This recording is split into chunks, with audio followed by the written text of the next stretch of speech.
Big breaking news చూస్తున్నాం. బంగారం ప్రియులను గత కొన్ని రోజులుగా కంటి మీద కునుకు లేకుండా చేస్తున్న ధరలు మరోసారి షాక్ ఇచ్చాయి. గత కొంతకాలంగా భారీగా పెరుగుతూ వస్తున్న బంగారం ధర ఆల్ టైమ్ రికార్డుకు చేరుకుంది. లైవ్ మార్కెట్లో 10 గ్రాముల బంగారం ధర అక్షరాల ₹1,00,000 తాకింది. అంతర్జాతీయ మార్కెట్లో $3,500లకు ఔన్సు బంగారం ధర చేరింది.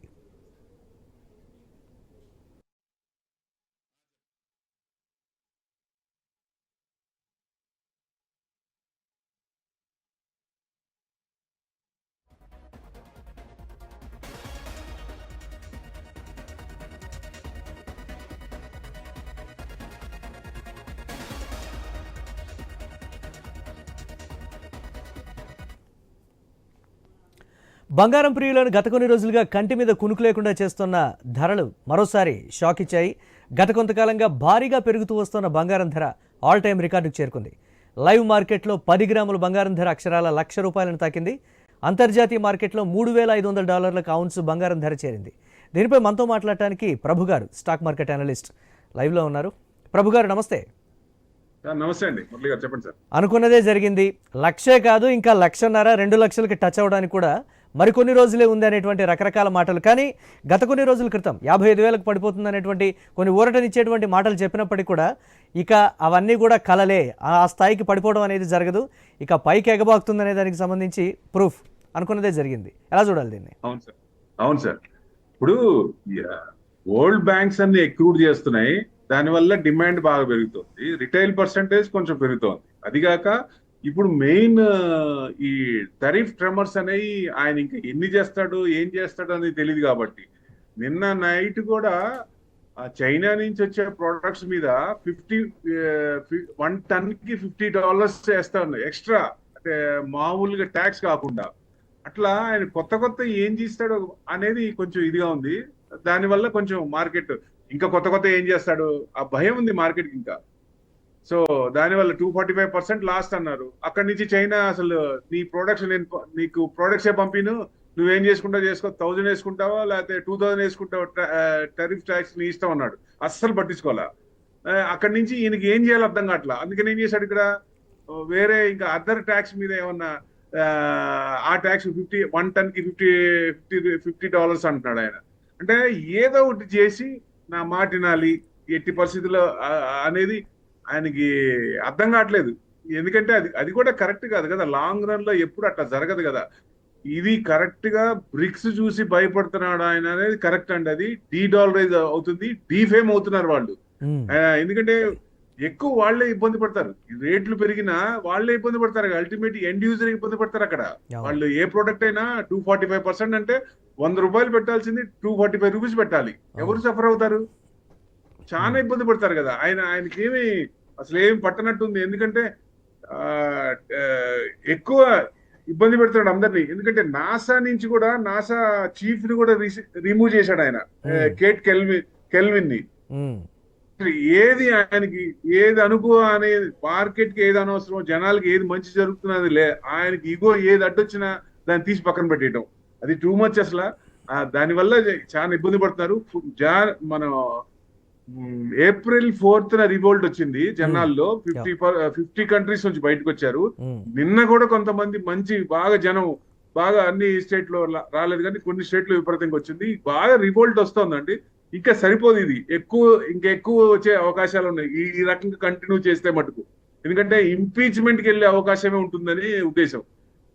ఇది ఎక్కడి వరకు వెళ్ళి ఆగుతుంది అని అంటే, ఒక బోర్డర్ పాయింట్ ఏదో ఒకటి మనం చూస్తున్నాం. గత 10 సంవత్సరాల నుంచి ఒక్కొక్క బోర్డర్ మార్కుని టచ్ అవ్వాలంటే, ఒక హైకి టచ్ అవ్వాలి అని అంటే సంవత్సరం, 2 సంవత్సరాలు, 3 సంవత్సరాలు పట్టేటువంటి సిచ్యువేషన్స్ కూడా మనం చూసాం. షార్ట్ స్పాన్లో దాదాపు ఒక 20,000 to 25,000 రూపీస్ని మార్క్ చేసినటువంటి పరిస్థితి. బట్ ఒక దగ్గర స్టిక్ అవుతుంది అని అంటే అది ఎప్పుడు ఎంత రేటు వరకు స్టిక్ అవచ్చు అంటారు ప్రజెంట్ ఉన్న సిచ్యువేషన్లో? అంటే ఇది బ్లింక్ వచ్చినట్టు ఒక రకంగా, లాస్ట్ ఎడ్జ్ పాయింట్ కి వచ్చినట్టే ఒక రకంగా. ఎందుకంటే ఇంతకంటే ఏం చేయలేడు కదా ఇప్పుడు. ఎందుకంటే ట్యాక్స్లు అనేవి అన్ని కంట్రీస్ నా మాట విన్నాయి, 70 కంట్రీస్ నా మాట విన్నాయి అంటున్నాడు. ఓన్లీ చైనాతో ఒక్కదాంతో ఇదైపోతే వాళ్ళిద్దరు నెంబర్ 1 నెంబర్ 2 కాబట్టి అసలు మెయిన్ ప్రాబ్లం అక్కడే ఉంటుంది. చైనాతో పెట్టుకోకూడదు కదా. అందుకనే మన ప్రైమ్ మినిస్టర్ కూడా న్యూట్రల్ గా ఉండి, న్యూట్రల్ స్టాండ్ తీసుకొని ఇద్దరికి న్యూట్రల్ గా ఉండి ఏం చేయాలో చూసుకున్నారు. ఈ ఇబ్బందిలో ఉమ్, ఆ 2 కంట్రీస్ కి ఇబ్బందిలో ఇండియాకి బెనిఫిట్ అవ్వాలనే ఉద్దేశంతో ఆయన మంచి స్టాండ్ తీసుకున్నాడు. ఫంటాస్టిక్ అసలు కంట్రీకి ఇది నిజంగా ప్లస్. ఓకే. అట్లా ఇప్పుడు చైనా కూడా ఇదైతే వాళ్ళ నుంచి కొంత ఇటు టర్న్ అవుతుంది కాబట్టి దాన్ని అవకాశంగా అందిపుచ్చుకొని మనం ఇది చేసుకోవాలి. అది డెఫినెట్ గా పాజిటివ్ అవుతుంది ఎక్కువ. ఎందుకంటే అదర్ కంట్రీస్ మీద, కంబోడియా మీద, వాళ్ళ మీద కూడా అక్కడి నుంచి 46% వేస్తున్నాడు. ఎందుకు? చైనా వాడు అక్కడి నుంచి ఎక్స్పోర్ట్ చేస్తాడని, రేపు మన దగ్గరికి వచ్చి చేస్తాడనే భయం కూడా ఉంది ఆయనకి. ఉమ్, ఇండియా నుంచి కూడా యుఎస్ కి చేస్తారు చైనా ప్రొడక్ట్స్ అనేది భయం ఉంది. So okay. అందుకని ఆయనకి ఏం అల్టిమేట్ గా ఎండ్ పాయింట్ అండి ఇది. చివరి దాకా బ్లింక్ దగ్గరకు వచ్చాం. సో ఏం చేస్తాడనేది మెయిన్. ఎందుకంటే ఇప్పుడు జేడీ వైన్స్ ఆయన భార్య కూడా ఇండియాలో ఉన్నారు. అవును. ప్రైమ్ మినిస్టర్ తో 4 days ఇక్కడ మన ఇండియాలోనే ఉంటారు. ఉమ్, సో ఇప్పుడు ఏం జరుగుతుంది, మన వాళ్ళే మన స్టూడెంట్స్ అక్కడికి వెళ్ళి ఎంఎస్ చేసే వాళ్ళని కూడా ఇబ్బంది పెడుతున్నారు అన్ని రకాలుగా. కాబట్టి ఉమ్, ఇవన్నీ ఏమన్నా సాల్వ్ అవుతాయా, దీనికైనా సొల్యూషన్ దొరుకుతుందా, ఉమ్, వాళ్ళు ఏమన్నా మనకి పాజిటివ్ గా మాట్లాడతారా అనేది చూడాలి ఇప్పుడు. సో చూస్తే ఏదన్నా కొంచెం పాజిటివ్ వచ్చినా 90,000 కి ఊరికనే వస్తుందండి. 90,000 వరకు ఊరికే పడుద్ది ఏదైనా కొంచెం పాజిటివ్ వచ్చినా. బట్ ఈయన ఇంకోటి కొత్తది తెస్తున్నాడంటే మళ్ళీ అది మార్కెట్ భయంతో మళ్ళీ పెరుగుతుంది అది. ఉమ్. అంటే డ్రాస్టిక్ డౌన్ అనేది ఉండదంటారా? అంటే గతంలో చెప్పినట్టుగా ఒక 55,000కి రావచ్చు, లేకపోతే అన్నీ కూడా అనుకూలించి ఎస్ ట్రంప్ గతంలో మాదిరిగా సానుకూల దృక్పథంతో ఒకవేళ ఉంటే కంప్లీట్గా కూడా పడిపోతుంది, అంతా కూడా వేరే మార్కెట్ అంతా పుంజుకుంటుంది. కాబట్టి అప్పుడు బంగారం మీద పెట్టుబడులు కావచ్చు, కొనుగోలు కావచ్చు, ఇతరత్ర అన్ని రేట్ కూడా డౌన్ అయ్యేటువంటి ఛాన్సెస్ ఉన్నాయనేటువంటి ఒక మాట ఆ కోణాల్లో చూడకూడదు. అంత డౌన్ కాదండి. 56,000 60,000 అనేది ఇక కల్లో మాటే. వెనక్కి వచ్చే అంత ఛాన్స్ వచ్చి లేదు. ఎందుకంటే ఉమ్, రిటైల్ తో పాటు వరల్డ్ బ్యాంక్స్, సెంట్రల్ బ్యాంక్స్ ఎక్కువ చేస్తున్నాయి. ఆ పర్సంటేజ్ పెరుగుతోంది. కొత్త కంట్రీస్ కూడా, చిన్న కంట్రీస్ కూడా గోల్డ్ ఎక్కువ చేస్తున్నాయి. ఓకే. సో దాని వల్ల డిమాండ్ పెరుగుతుంది. కానీ ఒక్కసారి వాళ్ళకి ఏదైనా ప్రాబ్లం వచ్చినప్పుడు అమ్ముకుంటే ఆ కంట్రీకి సేవ్ అవడానికి చూసుకుంటున్నారు, ఆ ప్లాన్స్ చేస్తున్నారు. కానీ ఉమ్, ఇట్లా ఇమీడియట్ గా తగ్గే ఇప్పుడు 10 to 20% అనేది కామన్. మీకు న్యూస్ ఏదైనా వచ్చినా 80,000 దాకా రావచ్చు ఇమీడియట్ గా. అంటే మీకు 90,000 రావాలి. ఎందుకంటే గోల్డ్ కూడా ఈ రకంగా విపరీతంగా పెరగకూడదు. చిన్న రింగులు, చిన్న పార్ట్ల కోసమే క్రైమ్ రేట్ పెరిగిపోద్ది. అవును. క్రైమ్ రేట్ పెరిగిపోద్దండి. అది అంత కంట్రోల్ కాదు, లా అండ్ ఆర్డర్ కంట్రోల్ కాదు. సో డెఫినెట్ గా ఇది కొంచెం తగ్గితేనే బెస్ట్. కాకపోతే ఆయన యుగోస్ ఎంతవరకు ఉంటాయి, ఆయన చైనాతో ఎప్పుడు సెటిల్ అవుతారు, వాళ్ళు కూడా రెడీగా ఉన్నారు. చైనా వాళ్ళు కూడా మాట్లాడతాం. బట్ సెల్ఫ్ రెస్పెక్ట్ ఇవ్వండి, అప్పుడు మేము మీ దగ్గరికి వస్తాం. మీరు మాకెంత, మీరు కూడా అంతే. ఈయన ఏం చేసినా గానీ మీరు మా దగ్గరికి వస్తే మీరు ఏం తెస్తున్నారు, లేకపోతే మేము మీ దగ్గరికి వస్తే మాకేమి ఇస్తారు అన్నట్టు ఉంది ఆయనది, ట్రంప్ది. ఒకవేళ ఇదే దూకుడు కానీ కంటిన్యూ అయితే సో ఇంకా ఎంతవరకు టచ్ అయ్యేటువంటి ఛాన్సెస్ ఉన్నాయంటారు? సరే, ఇదే దూకుడు అంటే ఇప్పుడున్న వాటికి డిస్కౌంట్ అయిపోగా వేరే కొత్త తెస్తే అప్పుడు కొంచెం పెరిగే ఛాన్సులు ఉంటాయి. ఓకే. దాని కొత్త మళ్ళీ ఏమైనా కొత్త తెర మీదకి మళ్ళీ కొత్త ఏం తెస్తాడా, 110 మీద $50 అన్నట్టు. ఇక ఏంటంటే అన్నిటికీ అయిపోయినాయి. ఇక ఒక చైనాతోనే డీల్ కావాలి. ఇక అంటే వాళ్ళే రావాలి కానీ, అంటే ఎస్ వాళ్ళే రావాలి కానీ నేను వెళ్ళననేటువంటి ధోరణి ఉంది కదా. ఒకవేళ అదే ధోరణి ఒక 6 నెలల పాటు, 4 నెలల పాటు కంటిన్యూ అయితే, 2-3 నెలలకే ఈ స్థాయిలో గోల్డ్ రేట్స్ ఉంటే, ఒక 3-4 నెలల పాటు కంటిన్యూ అయితే 1.5 టచ్ అవ్వదంటారా?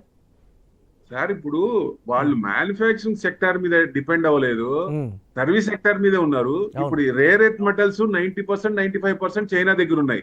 ఇప్పుడు కంప్యూటర్స్ చేయాలన్నా, సెమీ కండక్టర్ చేయాలన్నా ఆ ప్రోడక్ట్ వాళ్ళ దగ్గర నుంచి కొనాలి. సచ్చినట్టు వాళ్ళ మాట వినాల్సిందే, వాళ్ళతో పెట్టుకోకూడదు. ఈయనకి ఎందుకు పెడుతున్నాడు, ఎందుకు చేస్తున్నాడు అనేది అసలు అర్థం కావట్లేదు. అసలు ఈయన పాలసీ ఏంటి, ఎలక్షన్ లో చెప్తాను ఇట్లా చేస్తాను కానీ ఇంత విపరీతంగా చేయలేదు కదా. జనాల నుంచి కూడా రివోల్ట్ వస్తుంది కదా. ఇదే కంట్రీకి మంచి ఉండాలి, జనానికి మంచి చేయాలి, కానీ మరీ వాళ్ళకే కాదు ఇతర దేశాలను కూడా ఇబ్బంది పెడుతున్నాడు ఆయన.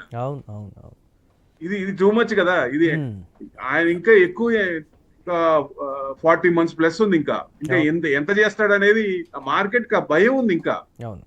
సో చాలా మంది సరే ఆర్నమెంట్స్ ఇష్యూస్ పక్కన పెడితే ఇన్వెస్ట్మెంట్ రూపంలో కూడా కొనుగోళ్లు అనేవి ఇటీవల పెరుగుతున్నాయి. So international wise market issues కావచ్చు, లేకపోతే ఇండియాలో ఉండేటువంటి డిమాండ్స్ కావచ్చు, వీటన్నిటి దృష్ట్యా కొత్తగా కొనేటువంటి వారికి, లేకపోతే ఇన్వెస్ట్మెంట్ రూపంలో తీసి పక్కన పెట్టుకుందాం అనుకునే వారికి మీరు ఇచ్చే అడ్వైజ్ ఏంటి? గోల్డ్ ఈటీఎఫ్ కొనండి.